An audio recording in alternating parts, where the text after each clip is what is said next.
As you can see, these women mentally and emotionally are on the edge of a cliff. It only takes the slightest push for these babes to transition into vigilantes. But sitting members of Congress are justifying murdering men in uniform. The attacks on American citizens by masked hoodlums. If you were attacked by a masked person, you might think you were being kidnapped. You'd be justified in shooting the person to protect yourself. Jerry Nadler should be censured for condoning the murder of American police. We've reached out to Jerry Nadler's office. We haven't heard back. Members of Congress are telling the public ICE is kidnapping American women. Women, especially Latinas and Asian American women and women of color, are not safe in Trump's America. We're not safe walking down the street, not driving home, not when masked men jump out of their car to smash your car window. This has gotten out of control. Politicians are terrifying the public. Politicians are supposed to lie to the public to keep us calm, okay? Like when they capture UFOs, they're supposed to tell us nothing to see here, just go about your business. Politicians aren't supposed to purposely lie to cause mass hysteria and tell us they're armed kidnapping rings, stealing spicy Latinas from the street, especially when actual Latin gangs are doing the kidnapping, the sex trafficking, and the torture. Just to be clear who the good guys and the bad guys are, Noam's buying everyone body cams. Noam says there's going to be body cameras available. Does that make a difference to you?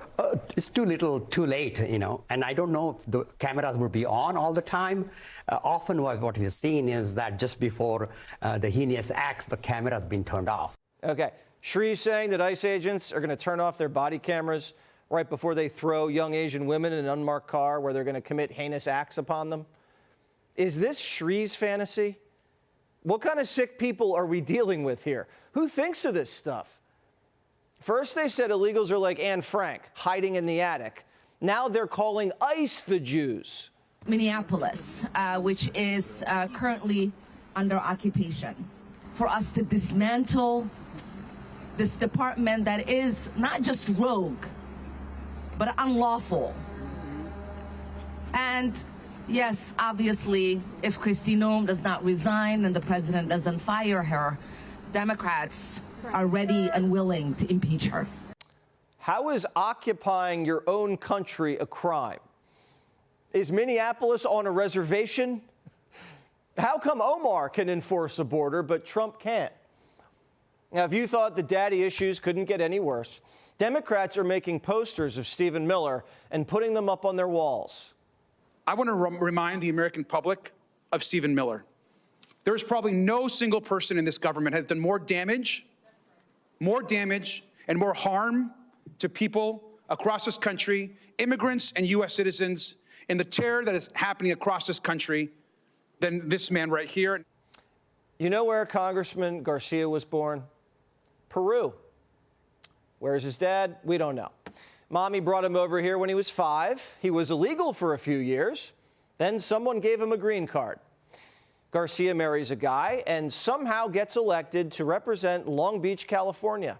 His district is 2/3 Hispanic and crawling with illegals. Now he's the first openly gay immigrant congressman. You see what's going on here? This guy Garcia is way out of step. 2/3 of the country want the state and locals to cooperate with ICE and get the illegals out. This is like trans all over again. Democrats are way out on a limb. A lot of this noise is coming from California. We know why. One of the reasons, celebrities get in your head. You didn't hear this same type of uproar from celebrities in Hollywood when the previous administration allowed an invasion of our nation's borders and allowed innocent women and girls like Jocelyn Nungaray and Laken Riley to be killed and raped and murdered.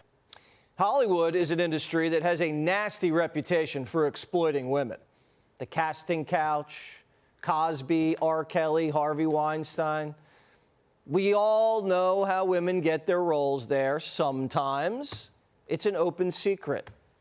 Isn't it strange that Hollywood doesn't want to protect women from rape and save kids from getting molested? That's weird. What's that about?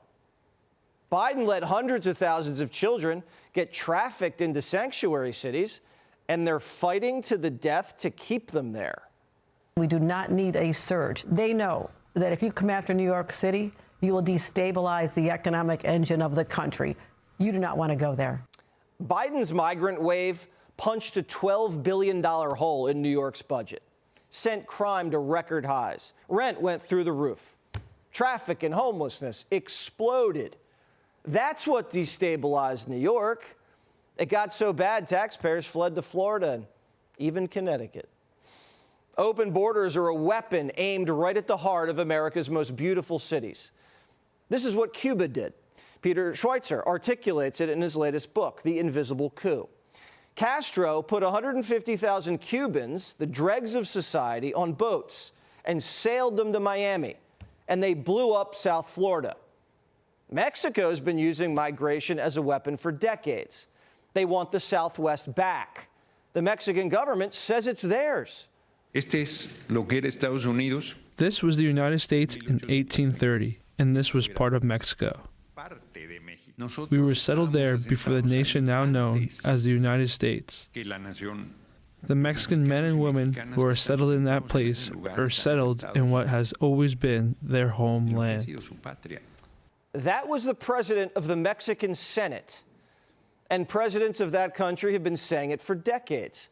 They've called us invaders. They even declared Los Angeles the other Mexico. Remember in LA this last summer during the riots, Mexican flags just flying all over the place?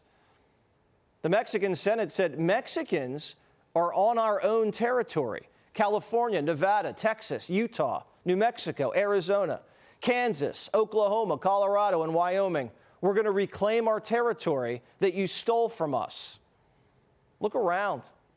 This is how you take a country over without declaring war. And there's some Democrat Benedict Arnolds.